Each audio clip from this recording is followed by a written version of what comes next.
Hello, and thank you for joining tonight's virtual town hall hosted by the City and County of Denver.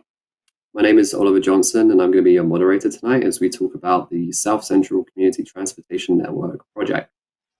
But first, a quick word from our interpreter for the evening. Buenas noches, gracias por unírsenos esta noche a la reunión virtual acerca de las redes de transporte en el área sur central. Si usted está participando por teléfono, por favor presione *0 para ser transferido al evento en español. Si usted quiere hacer una pregunta por teléfono durante el evento, por favor presione *3. Y si está participando en línea, usted puede escribir su pregunta en la caja de preguntas en la página web del evento virtual de CTN. Gracias. Thanks, Nora. So tonight I'm joined by a number of transportation experts from the city, and you're going to be hearing from a couple of us tonight. On the screen here, you'll see a snapshot of our project team. You'll be hearing from the likes of Sam Piper, Ellen Forthofer, and a bunch of others. You're going to be hearing from lots of us tonight, and we're excited to get started. We currently have around 160 of you tonight. I think we're expecting a couple more to join, and we're excited to get started and tell you a little bit about this project. Some of you may have already joined us for our first virtual meeting, and some of you, this might be your first interaction tonight. If you're dialed in by the phone and you would like to see the presentation that we're referencing, you can go to www.ctnvirtualopenhouse.com and follow along. However, it's not required for the meeting. You'll be able to hear everything and participate too if you're just on the phone. If you would like to ask a question and you're on the phone, you can press *3 and you'll be put through to an operator. And if you are online, there should just be a little chat box right beneath the screen where you see us, and you can enter in your question there too. So moving on to the agenda for this evening, we're going to provide a little bit of context first and talk through the process for this project, some of the input that we've received to date, before answering a few of your questions. And then we're going to move into the projects. We're only going to be focusing on a couple of projects tonight, and then we're going to ask some questions based on those projects. And then finally, we're going to finish with how to stay engaged. So without further ado, I'd like to introduce Sam Piper, who's going to talk a little bit about our process.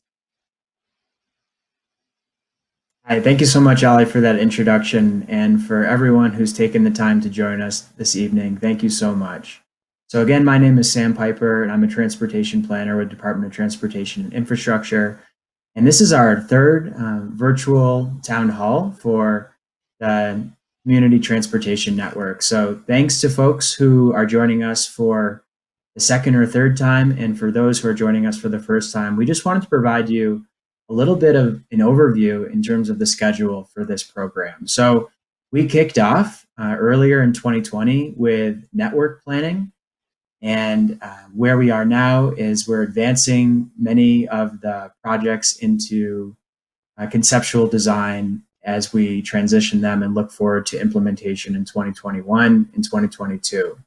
And when I talk about network planning, especially for those of you who are joining for the first time this evening, the community transportation networks, the primary goal and vision of this is to develop more transportation options to connect all of us to the places that we want to go via walking, bicycling, better access to transit, and safer options while driving. And so what we're going to focus on a lot this evening is really related to the bicycle projects, which are moving first, but we have collected great feedback from the community about all those other ways that people move, and we will be coming back to you all later in the fall to discuss prioritization of those ideas and additional projects to support other ways that we're moving in the South Central Community Network. So again, tonight's real focus is on bikeway design, in the projects that we've been discussing with the community thus far, but really wanted to emphasize that there is more to come in terms of those other multimodal components. As we talk about tonight, the South Central Community Transportation Network. So just wanted to provide a refresher about the boundaries of this network. So generally speaking, it's Uptown and Capitol Hill on the north. On the west side, it really follows I-25 and the Platte River Trail all the way south to the southern boundary of our city. And then on the east side, it's the east side of Washington Park and generally following that Franklin corridor. So we have a large planning area, and we wanted to, thank you all for providing such great feedback up to this point about the 28 bikeway projects that we have identified and are looking to advance through this network. And what's really exciting is that would introduce 48 new miles of bikeway connections, really with that goal to increase the number of households that are within a quarter mile of a safe and comfortable bike route, so that more people feel like they have that opportunity to bicycle to the places that they want to go. And so in terms of the process, and again, this is specifically related to the bikeway planning process, we have accomplished 3 primary steps. And we're going to talk a little bit this evening about the fact that projects are moving along slightly different timelines. But in general, the steps that we have followed to date is number 1, which was confirming the bike network. And so folks may recall that we had a series of surveys where we asked questions about alternative alignments. And we used the feedback that you provided us along with technical analysis to make sure that we are advancing the right projects. Once we had identified the right projects, then we continued to do a deep dive into traffic analysis and other technical analysis to understand what design options were feasible for those specific alignments and develop options. And so then the next step was to develop a conceptual plan for what a bikeway could look along that specific corridor. And we produced several surveys and distributed those over the months of July and August to gather feedback on those conceptual ideas for the projects. Previously, we talked about how projects were in 3 tiers. And so generally speaking, less complex projects moved more quickly through this timeline, whereas as projects became more complicated, they required more time to confirm the network, develop those options, and then develop those conceptual ideas. So we'll talk more about what tier 1 and tier 2 means in tier 3, but generally speaking, just keep in mind that projects have different levels of complexity, and those that are more complex take more time. And we wanted to emphasize that, as I mentioned previously, we have a lot of projects in this network. And so we've really been leveraging our online tools to share information about these projects and collect your feedback to help inform decisions about next steps. And so what we wanted to communicate tonight is that, again, we have these tiers of projects. And so we have tier 1, and these are what we're calling early action. And so these projects, generally speaking, have less complexities and are able to move more quickly through the process. Tier 2, we needed to initially confirm direction. Are we selecting the right alignment for that specific corridor? And once we confirmed that alignment, these projects also had, say, for instance, a challenging intersection or multiple options for how we could route bicyclists along the corridor. So due to that more complex analysis, these projects moved a little bit slower initially, but now what we're seeing is that they're kind of catching up to our tier 1 projects. And then we have an additional bucket, which quite frankly represent the most complicated projects in our network. And what we're calling these are needs further study. And so these are, one of them is the north-south connections through Capitol Hill. So again, we have projects that range the gamut in terms of complexity. Tonight, we'll be using examples of projects that represent these different tiers of complexity to provide you an explanation about how similar projects move through the process. And we have a lot of information about all of these online. But again, simply we can't talk about all of our projects this evening. So we wanted to really talk about process and emphasize how we worked through decisions among similar projects this evening.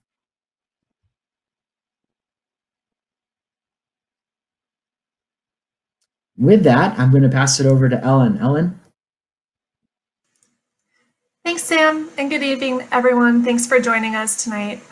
As Sam mentioned, we have had a robust process for the better part of this year to ensure that we were getting feedback every step of the way throughout the community network planning process, everything from confirming if we're looking at the right corridors to helping us understand what the real issues were corridor by corridor so that we could fix that in designs.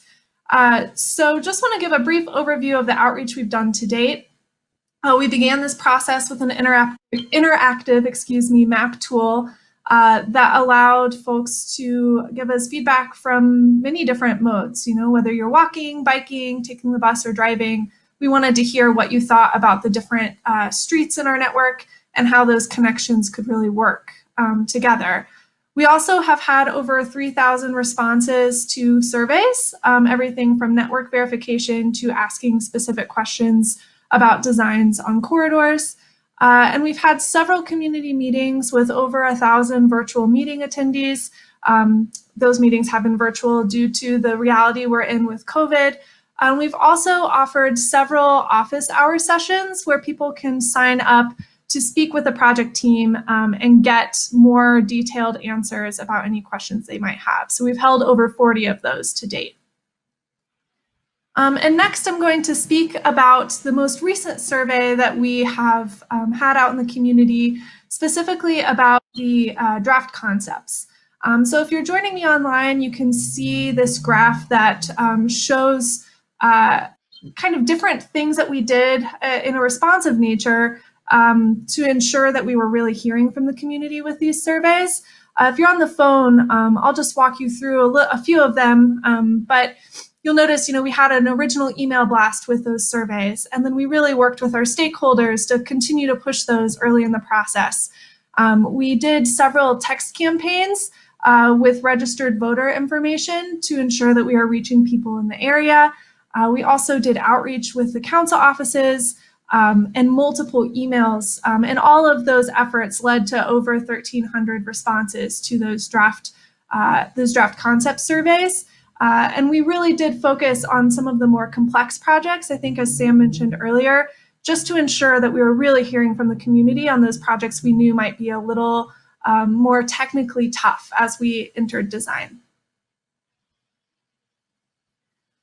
And one thing that I wanted to highlight tonight, one of the questions that we asked in the most recent survey was gauging the level of interest for changes in the street for safety reasons. So again, if you're joining online, you can see a graph that shows project by project, all of the corridors that we're working on right now, the level of interest in street changes to support different elements. So for example, on the left, you can see lower speed is in blue, lower traffic is in red. All of those bars are trending well above 50% in terms of the level of interest for those corridors. On the right, you'll see there were slightly different questions depending on the corridors themselves and what the issues were on those corridors. So on the right, you see that there's lower traffic and the need to repurpose parking and the level of support for these are all trending at or near 75%. And so with that, I am going to walk through some of the key themes that we've heard through these surveys. The top proposed improvement priorities that we've heard through all of our outreach is a strong desire for safer and easier crossings, slowing down vehicle speeds, and decreasing vehicular traffic on roads that are prioritizing pedestrians and cyclists. Some of the top safety concerns that we heard in the surveys were related to the volume of traffic along the street. They were related to vehicles speeding as well as folks' ability to feel safe and comfortable if they're walking, riding a bicycle, or using a wheelchair. And so with that, I will introduce Trung Vo. He's one of our consultants on the team. He's going to speak to how we design for the feedback that we've heard through our outreach thus far. Hi, good evening, everyone. So given what we heard from the public and stakeholders regarding wanting to be safe and to feel safe while traveling, we have several design treatments available to us to provide an enhanced travel experience, especially for walking and bicycling. So our bicycle design toolkit in particular includes various types of bikeways. Deciding which one is most appropriate is dependent on many factors, but some of the most important are the number of motor vehicles and how fast they're traveling. Neighborhood bikeways, which I'll describe in more detail in a moment, are most appropriate for low volume, low speed local streets. For streets with higher traffic volumes and speeds, providing dedicated space just for bicyclists is most appropriate, oftentimes with a painted buffer or a buffer with vertical elements such as plastic posts, concrete curbs, or parked cars. So on the next slide, I just want to touch on neighborhood bikeways because they're a fairly new bicycle facility in Denver. They don't generally include dedicated bike lanes, but they do include traffic calming treatments to discourage cut-through traffic and reduce motorist speeds. They include crossing upgrades to make it comfortable to cross bigger streets. And they include signs and pavement markings to guide bicyclists to important destinations and to remind drivers that they should expect people walking and bicycling on that street. If you've had the opportunity to experience Denver's shared streets, like the ones on Bayard Avenue or Marion Parkway, you've got a taste of what neighborhood bikeways will be like. Neighborhood bikeways are intended to be safe and comfortable for people of all ages, abilities, and modes, but they emphasize that travel by bicycle is the priority through their design. So I think I'm going to hand it back to Ollie to facilitate some Q&A. Yeah, thanks, Trung. So this is our first Q&A session of the evening. We will have another one later on where we will answer some more project-specific questions. So if you do have a question right now, please go ahead and enter it in the chat box and we'll get that answered. We don't actually have that many in the queue right now, so please go ahead and enter in your questions. You can also press *3 if you're calling on the phone, and you'll be put through to an operator and we can bring you live. And then if we don't get to answer your question tonight, you'll see that we have a phone number and an email listed up here. The email is denvergov.org. Just send your questions there as well if we don't get to it tonight. So to start, Sam, I think I'm going to come your way. We had a question from Casey Roberts online, and they want to know what our plans are for additional bike infrastructure on Broadway all the way to Spear, and how soon is that going to be?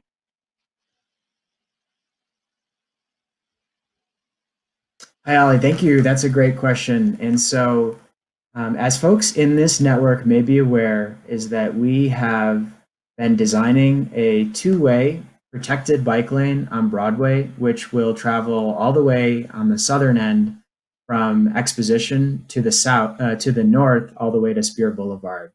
And so that project is actually an extension of a pilot that we implemented several years ago in the southern section. And so we are actually trending towards wrapping up final design for that corridor and implementing that two-way protected bike lane on Broadway by 2022. And again, that is our goal, to implement that. So as I showed previously, the implementation program for South Central Community Networks is 2021 through 2022.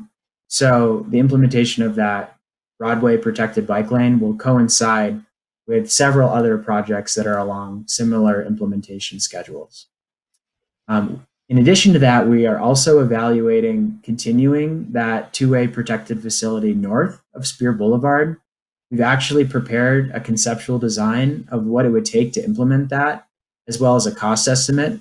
It's a complicated project. It's an expensive project, and our staff is actively working on creative ways to fund that extension as soon as feasible. So our ambition is to continue that project to the north, and we have a lot of folks working to bring that vision to reality. Well, thanks, Sam. So we've just had another question from Brian online. and they want to know a little bit more about the Tier 3 category designation. Could you give us an idea of what that sort of project would look like and what further analysis would need to be done to kind of move that project along? Absolutely. So the Tier 3 corridors in South Central really include those such as Washington, Clarkson, Couplet. So we had a network verification survey about that, as well as a project a little bit to the west, which was a two-way protected facility along Grant Street. Essentially what a Tier 3 project means is either based on the complexity of implementing that specific type of facility and potentially the cost, or the feedback that we got through our network verification surveys. It has required us to look at alternative options that could fill that gap and provide a high quality connection, but potentially be less impactful to some of the concerns that we heard from the community, or from a financial feasibility.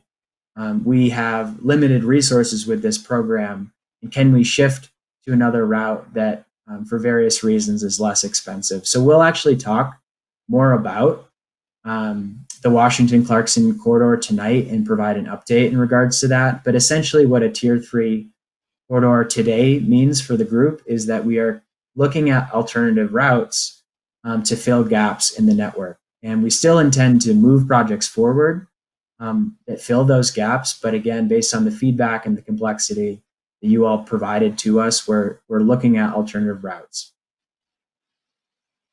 Great, thanks, Sam. So we've got another question from someone online, and Trung, I'm going to come your way for this one. So, Jake has some concerns about neighborhood bikeways, and given how fast some people are driving on shared streets, how will neighborhood bikeways address that speed? Yeah, that's a great question. So a core element of neighborhood bikeways is the traffic calming treatments and the spacing of those treatments, right? So if you've got, let's say you have a neighborhood traffic circle or curb extensions, and then you don't see another one for a good distance, then that way that provides too much of an opportunity for someone to speed up in between those two intersections or those two treatments. So the intent of the neighborhood bikeways is to space them at a point where it really just makes the most sense to travel at a reasonable speed. So yeah, thank you for the question. The response is to space the traffic calming treatments so that they're encouraging a more consistent speed throughout the corridor. Cool, thank you, Trung. We just got a great question from Charlie Bush, and she wants to know how's the project team considering impacts from future development, particularly along Broadway. And I'm thinking, Sam, I might come to you for this question. Great question, Charlie. Thank you for bringing that our way. And so we are implementing this program in a city that is growing, and we're well aware of that. And so development has implications along our corridors in a couple of different ways.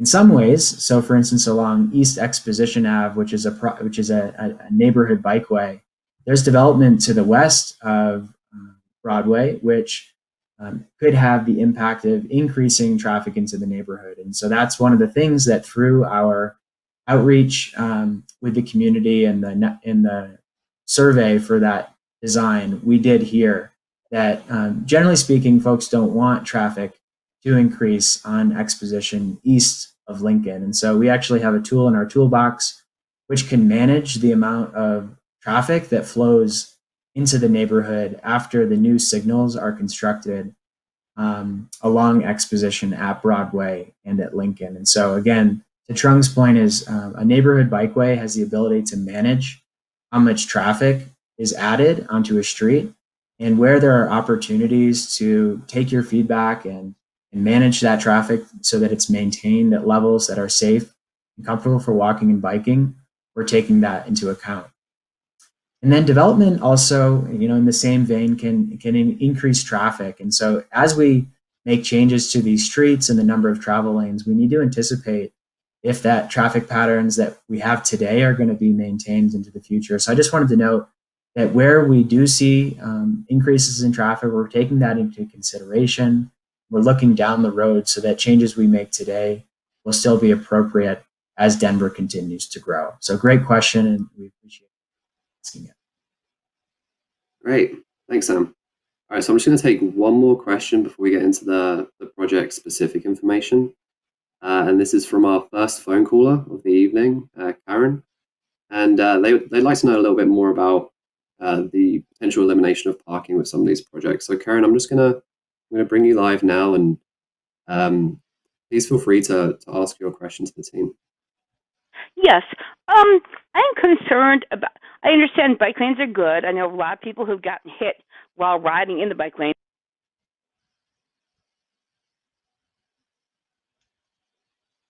I'm sorry about that. I think we just...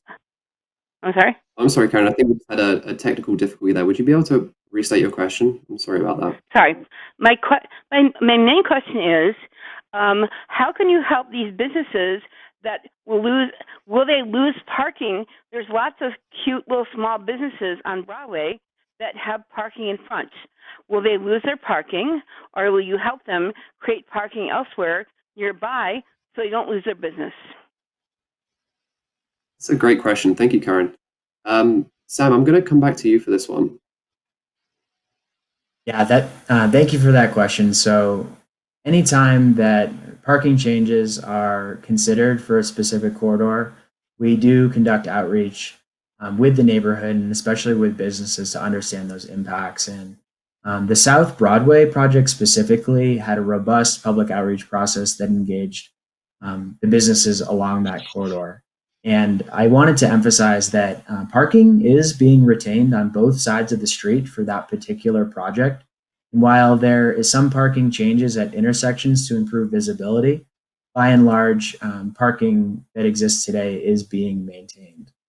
And just to kind of parlay that onto other corridors, I really did want to emphasize that we always look for opportunities to be creative about changing. We can coordinate with our teammates to determine if there are opportunities to potentially increase parking. And we really do try to fully vet that. And again, the goal of this program is to balance trade-offs. And so I think you hit the nail on the head that sometimes even folks that support bikeways have concerns around parking, and we are sympathetic to that. But as we build a complete mobility network in South Central Denver, trade-offs are inevitable, and we do our best to manage those trade-offs. So again, we work with the community, we try to understand impacts, and we do our best to mitigate those impacts where there are opportunities to do so.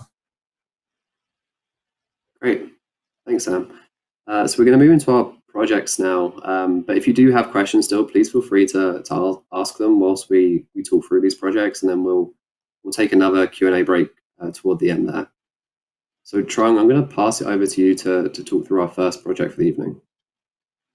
Great. So I'm just going to describe one project to provide an example of the planning process for Tier 1 projects. As Sam mentioned, these are the ones that were able to be moved a little bit faster because they were a bit more simple. So the proposed neighborhood bikeway on Pearl Street from Kentucky Avenue to Superior Boulevard. This was categorized as a Tier 1 project because its concept design is fairly simple, and it doesn't really include any significant impacts to access or on-street parking. The primary purpose of the project is to provide a low-stress north-south bikeway that connects other bikeways, schools, the Pearl Street commercial area, and the Cherry Creek Trail. Based on existing traffic volumes and speeds, we recommended proceeding with a neighborhood bikeway design.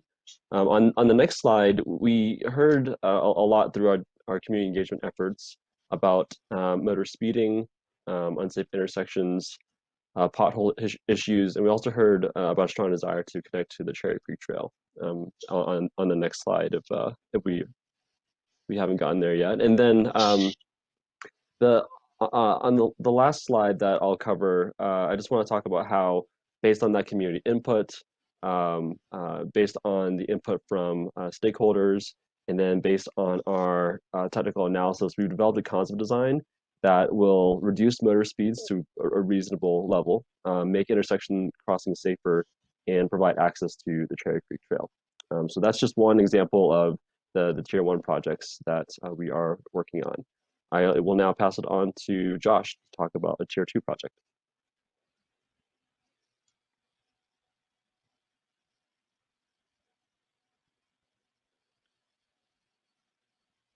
Josh, I don't think we're able to hear you right now. Okay. Josh, maybe I can take point on this one.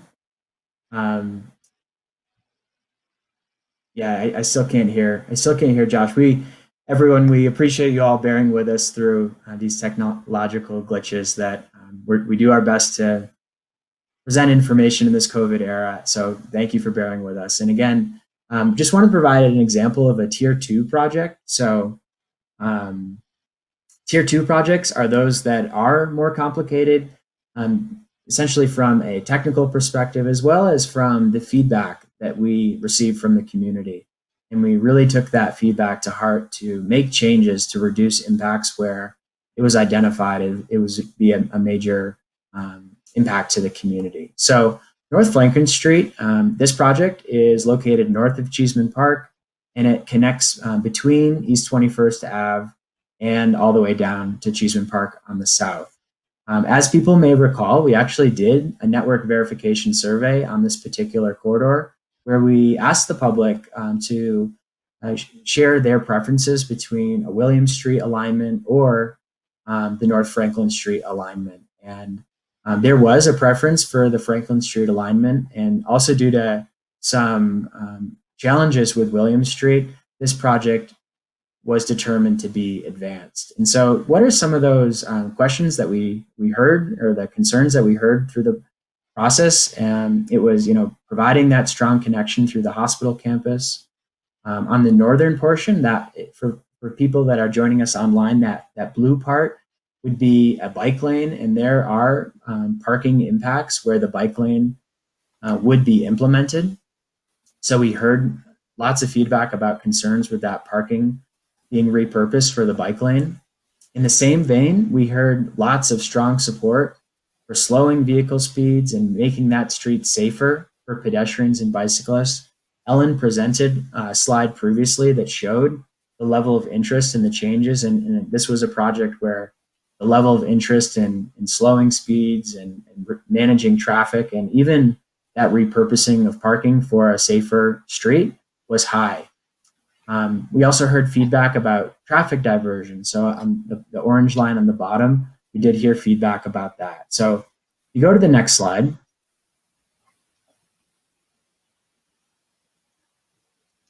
We wanted to emphasize why North Franklin Street is two different colors. And so Denver has bikeway design guidance. And as Trung mentioned earlier, that's really related to the speed and to the volume of a roadway. So on the northern portion, as we get closer to the hospital campus, traffic picks up and speeds increase as well. Traffic volumes are around 5,000 vehicles per day. And we actually have a map that we use to map speed and volume. And that helps us to identify what is the appropriate bikeway type to maintain a comfortable and safe facility as speeds and volumes increase. So North Franklin Street on the northern portion was that blue line. And the reason why is because of its speed and volume. Now, folks might ask, why on the south was it an orange line? Why is it a neighborhood bikeway? And that's because on the southern portion, the speeds and volumes are generally lower. So the graphic here, we're actually mapping those higher speeds and volumes on the northern portion of the corridor. And we just wanted to reemphasize this is an example of the logical process that we followed for all of the projects across the network. So again, this is just an example of how we work through what is the appropriate facility type. On the next slide, we wanted to talk about the feedback that we gathered and how we use that feedback to adjust the design. So one of the concerns was that initially our concept idea for this project was to implement a bike lane, which would have resulted with the removal of parking from one or both sides of the street, traveling north between 16th all the way north to 21st. And so based on your feedback, we heard especially south of 17th, that removal of parking was going to be particularly impactful to the neighbors. So we did further analysis and we asked ourselves, could this block actually be converted into a neighborhood bikeway. As Trung mentioned, neighborhood bikeways generally have less impact on parking. And through some of the changes that we're making further south on the street, we actually thought traffic volumes and speeds were going to be in line with that neighborhood bikeway type. So we actually are thinking now that we can listen to that feedback and change this particular block to minimize the impact to parking. On the next slide, another piece of feedback we heard is that we are proposing a traffic diverter at 13th and Franklin. And the reason why we are proposing this is to manage traffic volume. So you'll see across projects, sometimes we have recommended these traffic diversions. And the reason why along this particular block is to reduce traffic volumes so that they're in line with that neighborhood bikeway characteristic. So this is an example where we have heard feedback about this and questions asked about why we are doing that.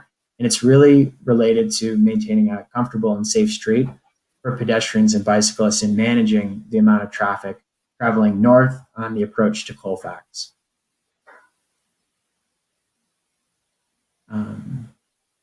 And again, we heard concerns with that parking removal. And so just through this project, what we've actually identified is that we can add some parking south of Colfax to the west side of the street. Parking currently is restricted there. And given the traffic volume changes that we'll be able to achieve through the implementation of a neighborhood bikeway south of Colfax, we actually are thinking that we could increase the parking supply along Franklin. So again, it's a piece of feedback we heard and wanted to communicate how, when we get that feedback, we try to evaluate changes to a street. And then another piece of feedback we had is initially we had a traffic diverter. Excuse me, I misspoke. The previous graphic showed a traffic diverter at 14th Ave. This I wanted to speak about the change we made at 13th Ave, where we had initially in the concept idea contemplated having a traffic diverter, which would have prevented vehicles from taking a left turn southbound onto Franklin. And we actually did outreach with stakeholders in this vicinity, and namely the tower that you see on the slide. There's actually a large condo on the southeast corner, and they access that parking garage. So we took that feedback to heart. We actually are recommending now to move that diverter further south. So it'd still be a bicycle and pedestrian street south of that driveway access. Essentially, if folks are familiar, this is a shared parkway today, and there's a barrier that prevents vehicles from traveling south into Cheeseman Park today. So we'd actually formalize what that treatment looks like today through this neighborhood bikeway treatment. So with that, I'll pass it over to Matt. Thank you. So tonight we'd like to highlight the South Cherokee Street Bikeway as a Tier 2 project that's in the process of confirming direction. Elements of this project are still subject to change based on the analysis of the corridor, public input received, and we're still looking for your feedback. Based on the findings of the Baker Neighborhood Transportation Plan that was completed this year, review of the existing speeds and volumes, and our continued analysis through the Community Transportation Network program, this corridor has been recommended to be a bicycle lane. Completion of this project will include benefits of providing a north-south route through the Baker neighborhood, which will ultimately provide a connection to the south to Broadway Station and Alameda Station, and to the north, ultimately up to downtown. On the next slide, we'll review the public input received to date. So through this process, we've identified the following areas of note. When polled on their top 2 safety and mobility concerns along the corridor, survey respondents indicated that crossing busy intersections and vehicle speeding was the top concerns, each at 46%. There was also concerns about the removal of on-street parking indicated, which we'll talk about here on the next slide. So ultimately, the project's goal is to make a recommendation for a bicycle facility type that's based on the top mobility and safety concerns while taking public input into account. As I mentioned a moment ago, our initial recommendation for the facility was to be a bicycle lane. This improvement would result in parking impacts along the corridor. in two different sections. So on the south side of Cherokee, between Alameda to West Bayard, it would be removing parking from one side of the street. And on the north side of Cherokee Street, between Bayard and First Avenue, it would result in parking removal from both sides of the street. So while parking wasn't the top priority of survey respondents, it was something that was brought to our attention through other public outreach touchpoints. We've heard this input, and we're still in the process of evaluating the facility recommendation. Based off of this and our continued review of existing speeds and volumes along the corridor, the city is continuing analysis and considering the implementation of a neighborhood bikeway along South Cherokee between West First and Bayard. Benefits of this facility type would be limited parking impacts along a highly parked corridor, and ultimately the ability to provide a higher comfort bicycle facility. It is worth noting that implementation of this facility would require volume and speed reductions along the corridor.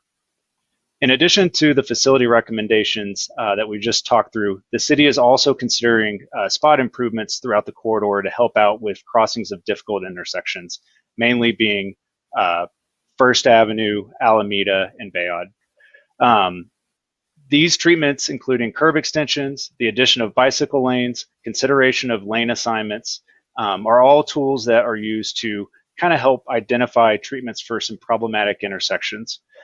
All of these treatments are identified to help shorten crossing distances, increase visibility for people walking and bicycling, and ultimately increase the safety of all roadway users.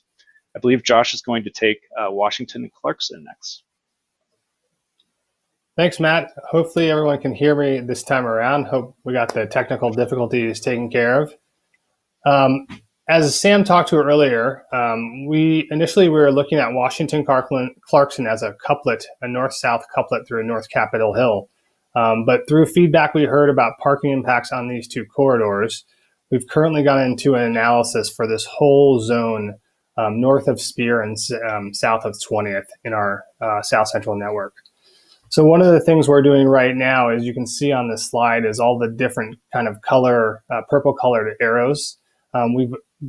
We're basically evaluating all these different corridors to see if there's a corridor or two that can provide a really nice north-south corridor with less impact on parking or other transportation improvements. So we're currently in that process. On the right side of the slide, you see all the criteria we're evaluating as we look at each one of these corridors to identify the best north-south corridor through this North Cap Hill zone. What we're also trying to do is locate one on the west side, the kind of the central area, and then also the east side closer to Cheeseman Park. So as we progress through this process, we will have an update for you next time in our next public meeting. Sam, do you want to talk about what's to come? Yes, and thank you all for all of your really helpful feedback on the projects that we have asked you questions about through our online surveys and for coming to our office hours. We wanted to emphasize that we actually have more projects that are coming soon, really in the southern part of our network. So we've been focusing a lot of attention north of Spear Boulevard, of I-25, and we'll be working on additional concepts for South Franklin Street, South Sherman Street, East Florida Ave, and South Birch Street. So more information to come on these projects soon. We'll be sending information out through our email channels as well as through the website. So just wanted to remind you all that that is coming down the pike. Great, thank you, Sam. So we're going to go into our second Q&A break for tonight. If you do have a question and you haven't asked it yet, please go ahead and do that now. We've got a good amount of time to get through some questions. So I'm going to start a little bit more general before we dive into the project specifics, because this is something we've been hearing a while. And David, I'm going to be coming your way for this. So we've had an online question from Jake Pelton. And they want to know if Denver is trending towards making the current shared streets into neighborhood bikeways. David, could you talk to us a little bit about that? Yes, I'd be happy to. And thanks so much for the question. You know, the interest and support and overall enthusiasm for the shared streets has been really encouraging. We've been really pleased with the feedback we've gotten, and we are looking at ways in which we can make some of these streets and other streets a priority for permanent implementation going into the next year. So we're definitely still working out those details, and we know that right now they're being managed with temporary means and installation. So there's definitely some room for improvement, and so we're working on final designs to make these a more viable permanent solution. But thank you for the question, and the answer is yes. We are looking at making many of these and other streets a permanent feature. Great. Thank you, David. So Matt, I'm going to come your way with this next question. We've got another online question. This one's from Wendy. And they'd like to know what's going to be done on Cherokee between Alameda and Virginia for pedestrians and cyclists who access the Alameda station and the shopping center. So Matt, if you could talk us through that, that would be great. Yeah, definitely. Appreciate you sending that question in. So as I mentioned a few minutes ago, our corridor limits for South Cherokee Street extend to the south to West Alameda Avenue. We are looking at improving West Alameda Avenue with some lane assignment reconfigurations, as well as including bike lanes, which would provide enhanced crossings of the intersection there. To the south of that intersection, there is an existing bike facility today that connects down to Alameda Station. And I referenced that the project will ultimately extend even further south to the Broadway station. Even though that is outside of our project limits, we are still looking to collect input, not just for these specific limits, but for the corridor as a whole. And so we appreciate that feedback and would like any other feedback on the network as a whole outside of these individual corridors as well. Great. Thank you, Matt. David, I'm actually going to come back your way for another question now. We have another online question. It's from Dave, and they would like to know the completion timeline for South Pearl Street. And they also want to know if it's going to include speed reducing designs like speed humps. So David, if you could talk about that. Well, I might actually punt on the question with respects to implementation timelines.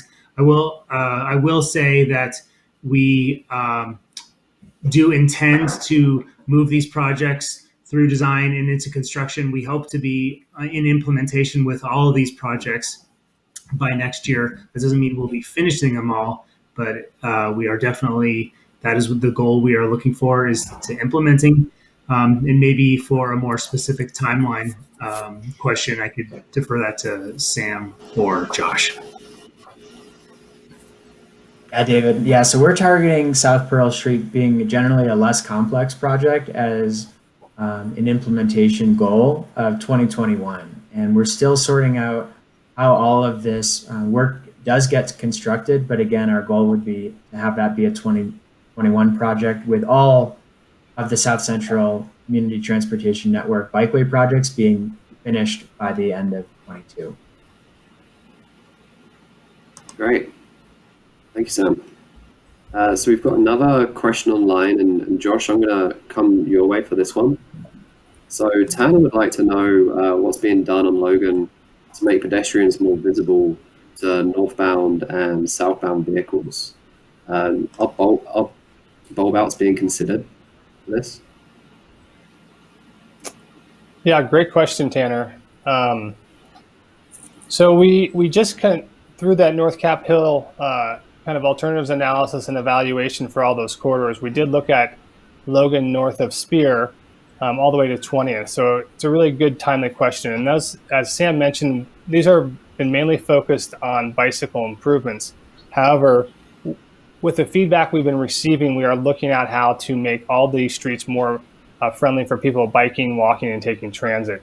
And I think you got a really good question, and it points out there's at the intersections, we're looking at daylighting those intersections, so pulling parking back a little bit.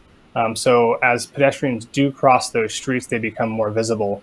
And bulb outs and curb extensions are some of the tools in our toolbox that we're looking at utilizing at these intersections to make both the crossing distance shorter and it's safer and safer for pedestrians to cross. So we are looking at those types of improvements to make those crossings safer. Great, thank you, Josh. So I'm going to switch up a bit, and I'm going to take our next live caller here. So we have Steve on the line, and they'd like to know how we've been looking at parking off of Cherokee Street. So, Steve, I'm just going to bring you live now, and please feel free to ask a question. Hi, thanks. My internet went out yesterday, so I'm stuck with a call, but I have a lot of knowledge of the project in Baker, and I wonder if the consideration of the Cherokee, especially south of Bayard, has looked closely at the utilization in that area. Who exactly is parking? Because I'm aware that, and I think a lot of people in the area believe that much of it is being generated by the adjacent apartment buildings, which have their own parking structures, and that a lot of the load is actually spreading around onto the adjacent streets, and so there might be a reservoir of parking for non-apartment dwellers if the apartment dweller situation could be resolved, and that might alleviate the perceived impact on parking of the proposed bikeway. So I can talk more about this to you offline, but I just want to put that out there and ask if you've been able to look at who is parking and whether they really are the right people to be parking on that street in the first place. Great, thank you, Steve. That's a really important question, and Matt, I'm hoping you could talk to us a little bit about that. Yeah, definitely. Really appreciate you taking the time to join us and ask the question, Steve. So, when considering parking, we have not been able to consider exactly who is parking there, but wanted to kind of just touch on the things that we look at when we are considering parking removal. So we're definitely looking at utilization out on the corridor, and ways that we complete this is through review of existing land use and land use generators. So, for example, along the South Cherokee corridor, you referenced some multifamily units that are on the southern limits of the corridor. Those do have an impact on high parking use. And so we definitely need to accommodate the parking for all users along the corridor. There's also single family and multifamily throughout the corridor as well. Generally along that corridor, the single family homes are facing their east-west counterpart street. And so we also take into consideration things like that and availability of off-street parking for some of those uses. Ultimately, I just want to stress that the project's goal is to make a recommendation for the bicycle facility based off the top mobility and safety concerns while taking the public input into account. Great. Thank you so much for that response. The only thing I wanted to add, Steve, is you mentioned you'd be happy to talk to us more. We do have office hours, and that'd be a great opportunity for you or for others to talk to the project team about these details and facts that you know about the neighborhood. So that information is really helpful for us. So please sign up for an office hours or just shoot us an email and we can set something up if the schedule that we have established doesn't work from your end, or just shoot us an email. So thank you for the feedback, and yes, please do reach out to us. Great. Thanks, Sam. I'm actually going to stick with you because we've got another online question, which I think you'll be able to help answer here. So is the city still planning on building a pedestrian bike overpass from Iowa Street into Overland? Yes.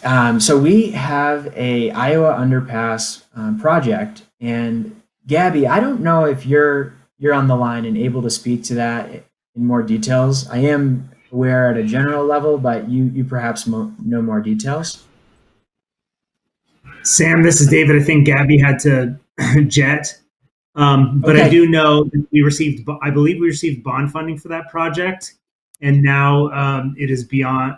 They are well into design on that project, so it's all engines go for that project. There might be information available online about that project too. But definitely, if not, reach out to us at our project website and we can give you more information on timeline. Great, thank you. And the project website is bit.ly/Denver Moves Network. So if you go there, you'll find that information. And David, I'm going to come back to you for another online question. This one's from Amy, and they would like to know, how does the city balance Vision Zero goals with public feedback about parking? That is a wonderful question. Thank you. And so for those not familiar with Vision Zero, in 2017, Denver adopted the Vision Zero action plan. And the main tenet of Vision Zero is that no injury or serious injury or fatality is related to traffic is acceptable. And our goal was to permanently eliminate those by 2030. Now, in order to do that, you do various projects that make it safer for our most vulnerable users of the road. And it does require a paradigm shift of sorts. And it means that in some places you make pedestrian safety paramount, and you make our vulnerable users of the road paramount, people on bikes, people accessing transit, and people walking. Now, the removal of parking is very context sensitive. And in some cases, we want there to be street parking on a dense residential road with no driveways. The fully parked road can have traffic calming impacts, which is good for vulnerable users. In other instances where there is limited parking, where people aren't parking very often, and it results in wide roadways, and there's an opportunity to put a good facility, a bike facility or pedestrian facility in there, then that is where a Vision Zero decision comes into play. And we say that a sidewalk, crosswalk, or a bike facility is a better use of the public right of way than the provision of street parking. So it's one tool in the toolbox, but it's not a yes or no, or complete removal of parking, or always keeping parking. It's a very context-sensitive decision. Great. Thank you, David. So we're going to move now on to next steps. And Sam, could you talk a little bit about this? Yeah, so wanted to thank everybody for the feedback that they have provided to date on our draft concept surveys. So as you saw tonight, as we work through those specific project examples, we're taking all the feedback that we heard through the outreach process, and we're making modifications to the design that could potentially mitigate impacts or improve the safety and the comfort of the facility based on that feedback that we got. Definitely, it is a balance of those two elements.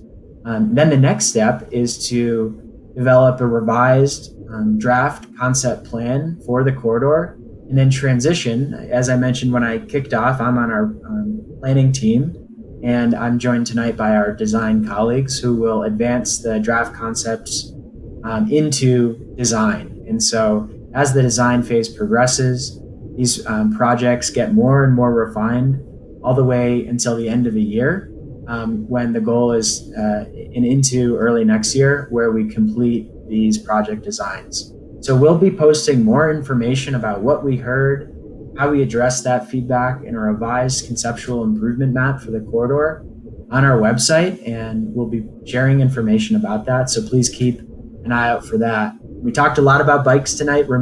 Quick reminder, we'll be coming back with more information about all the other feedback you provided us on other streets, and discussing next steps. So please keep an eye out for additional meeting invites where we'll discuss that multimodal feedback and next steps there. Nolly, I'll pass it to you. You can kind of walk through how folks can stay engaged. Great, thank you, Sam. One thing I want to point out quickly, the project website is actually bit.ly/Denver Moves Networks. It's plural.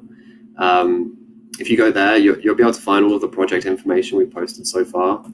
You'll also be able to sign up for the office hours that we were talking about earlier. And you'll also be able to get updates on upcoming meetings like these. So if you do have any other questions that we weren't able to answer tonight, you can call the project hotline at 303-223-6575, or you can send us an email at denvermoves@denvergov.org. So thank you again for joining us tonight, and hopefully we'll be in touch soon with you.